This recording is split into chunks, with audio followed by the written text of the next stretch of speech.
వి gold trusted gold buyers తాకట్టులో ఉన్న బంగారాన్ని విడిపించి ఈ రోజు ఉన్న మార్కెట్ ధరకే కొనబడును. మరిన్ని వివరాలకు సంప్రదించండి 7771077720. చంద్రబాబు నాయకత్వంలో కూటమి ప్రభుత్వం ఏర్పాటై ఏడాది అయిన సందర్భంగా రాష్ట్రానికి లేదా ఇక్కడ తమ పాలన ద్వారా దేశానికి ఏం మెసేజ్ ఇస్తున్నారంటే,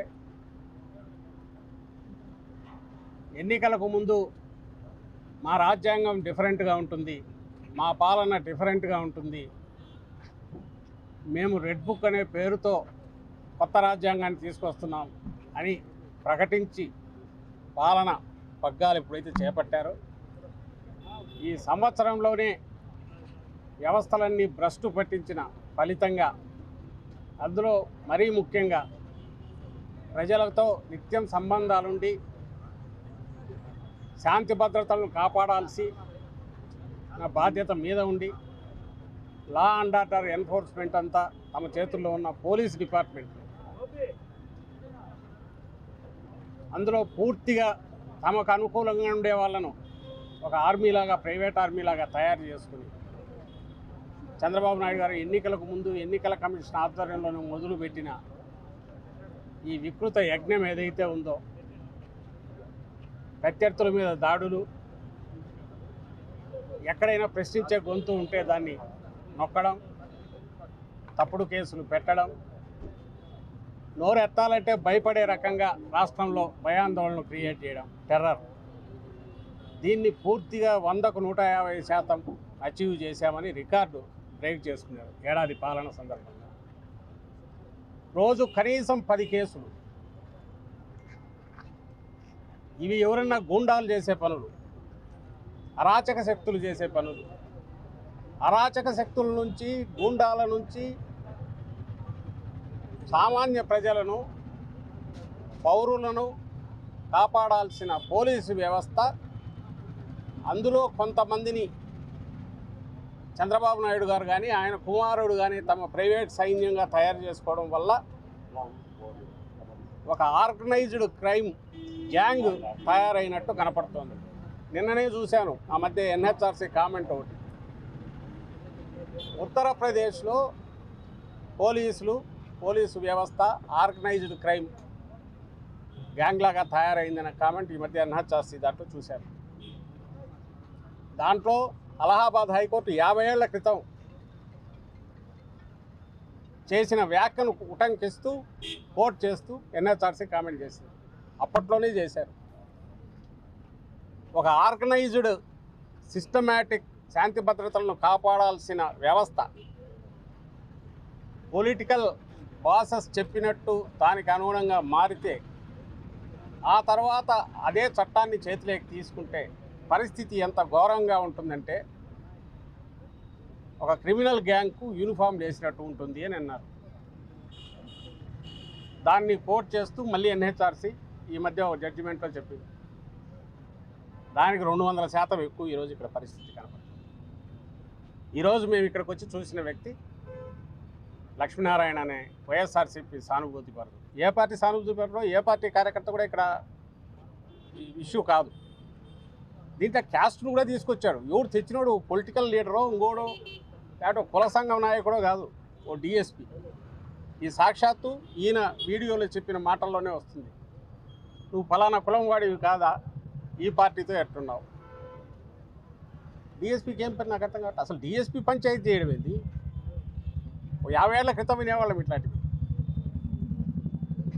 ఎమర్జెన్సీ, ఆ తర్వాత ఎక్స్ట్రీమిజం మొదలయ్యాక, పోలీసులకు ఎక్స్ట్రాడినరీ పవర్స్ ఇచ్చాక, వాటి ముసుగులో వాళ్లే సొంతంగా జడ్జిమెంట్లు ఇవ్వడం, వాళ్లే పంచాయతీలు చేయడం, వాళ్లే శిక్షలు వేయడం మొదలయ్యారు.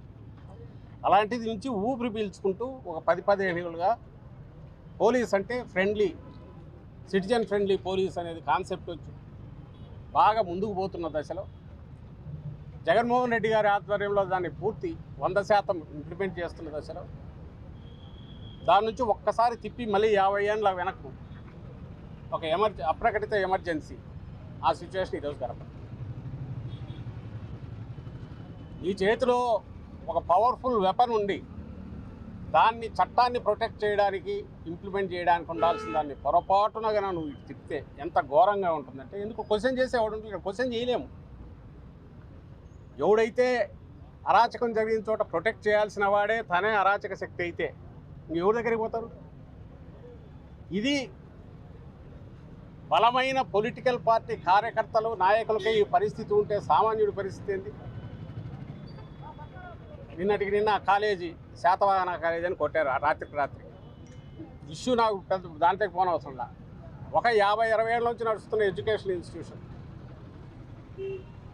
అది రాత్రి అర్ధరాత్రి పోయి కొట్టాల్సిన అవసరం లేదు. 10 రోజుల నుంచి నడుస్తుంది. కిడ్నాప్ కూడా అయ్యారన్నారు. పవర్ఫుల్ పొలిటికల్ లీడర్, టీడీపీకి చెందిన నాయకుడు కిడ్నాప్ చేశారు ఎమ్మెల్సీ అని అన్నారు. న్యూస్ వచ్చాయి. గవర్నమెంట్ ఏం చేస్తుంది? మొన్న తెనాలిలో జగన్మోహన్ రెడ్డి గారు కూడా మొన్న వెళ్ళి వచ్చారు. అక్కడ రోడ్డు మీద పెట్టి కొడుతుంటే ఎవరిని బెదిరిస్తున్నారు వాళ్ళు? పోలీసులు. సామాన్య ప్రజలనే కదా. ఎవరికి హెచ్చరిక చేస్తున్నారు? సంఘ విద్రోహక శక్తులు అంటే నువ్వు వాళ్ళతోనే కలిసి వాళ్ళతోనే నువ్వు ఆర్గనైజ్డ్ క్రైమ్ నడిపిస్తున్నావు. నువ్వు వాళ్ళనే రోడ్డు మీద వెళ్ళి కొట్టుతున్నావు. ఎవరిని బెదిరిస్తున్నావు?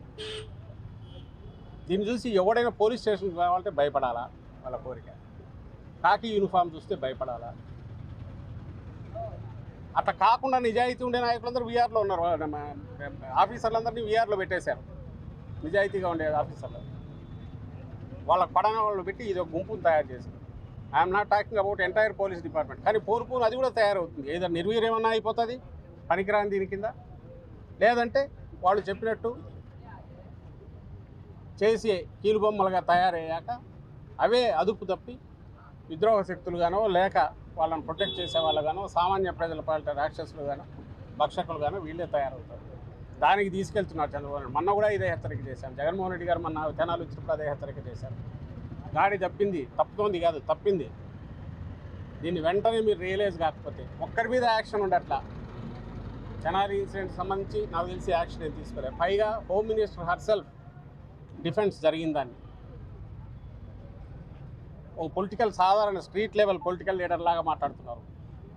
అప్పుడు జరగలేదా ఇప్పుడు జరగలేదా అని. ఇన్సిడెంట్ అలాంటివి జరిగి ఎవరైనా కేర్ తీసుకోకపోతే ఎప్పుడైనా తప్పే. కానీ వైఎస్ఆర్సీపీ హయాంలో ఎక్కడా నాకు తెలిసి ఇలాంటివి జరిగినప్పుడైతే ఉపేక్షించలే. తక్షణం చర్య ఉంది.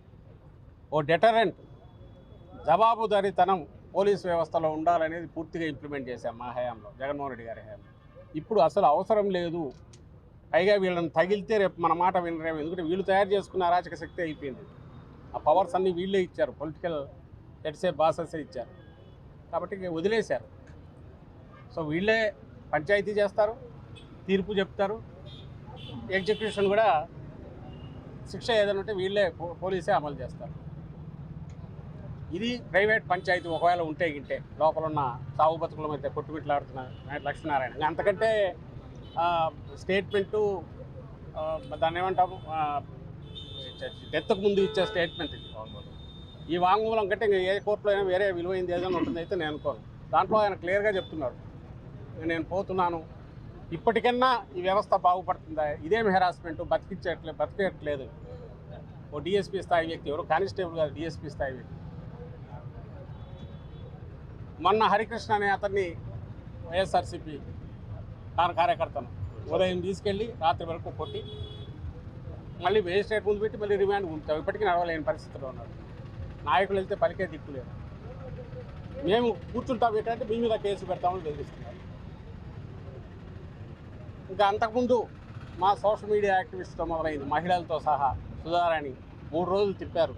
పిల్లలు పక్కన వాళ్ళని లాగేసి భార్యాభర్తలు ఇద్దరిని వేరువేరు చేసి ఎక్కడో హైదరాబాద్లో ఉంటే తీసుకొచ్చి ఎస్పీతో సహా, ఒక ఎస్పీ స్థాయి అధికారి ప్రకాశం జిల్లా ఎస్పీతో సహా 3-4 రోజులు పోలీస్ స్టేషన్లు తిప్పుకుంటూ ఎక్కడున్నారు హెబియస్ కార్పస్ వేయాల్సి వచ్చింది.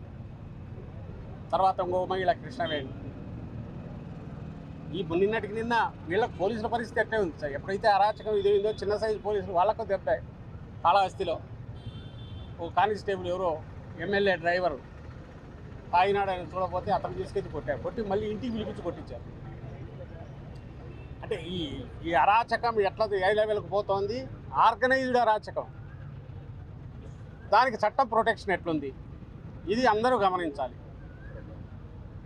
ఇది కాకపోతే ఇంకా తప్పుడు కేసులు పెట్టడం, ఎవరితోనో కన్ఫెషన్ తీసుకోవడం, ఎత్తి లోపల వేయడం.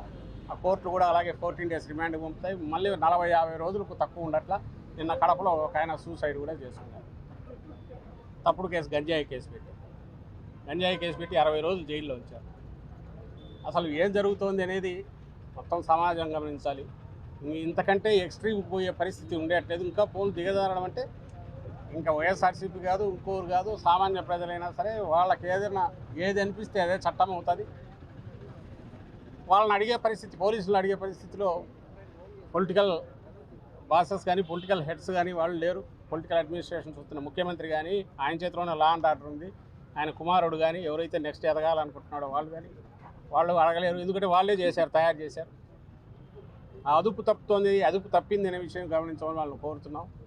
ఇప్పటికైనా తెనాలి ఇన్సిడెంట్లో కానీ వీళ్ళని కానీ ఇమ్మీడియట్ సస్పెండ్ చేసి ఈ డిఎస్పీని ఎవరైతే ఇంతకంటే వేరే స్టేట్మెంట్ ఏం కావాలి నాకు తెలియగలుగుతాను. చావడానికి ప్రిపేర్ అయ్యి ఇచ్చిన స్టేట్మెంట్ కంటే నిజాయితీతో కూడింది, చట్టబద్ధత ఉండేది, న్యాయమైనది ఇంక వేరే ఏది ఉంటుందని నేను అనుకోను.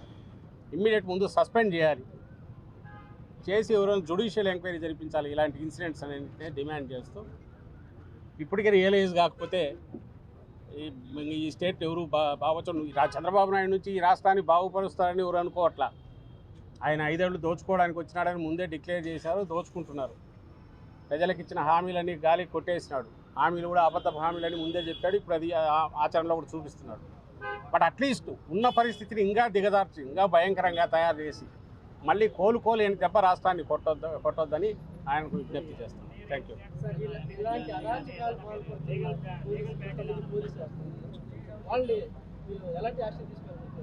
చెప్తున్నా కదా, అంటే ఏం తీసుకోకపోయినా ఫస్ట్ ఇమ్మీడియట్ సస్పెండ్ చేయడము, డిపార్ట్మెంటల్ ఎంక్వైరీ కాదు, ఒకటి కాదు, ఇలాంటి ఇన్సిడెంట్స్ జరుగుతున్నప్పుడు దేనికి కారణాలు ఏంటో జ్యుడిషియల్ ఎంక్వైరీ జరపాలి సిట్టింగ్ జడ్జితోనే మా డిమాండ్.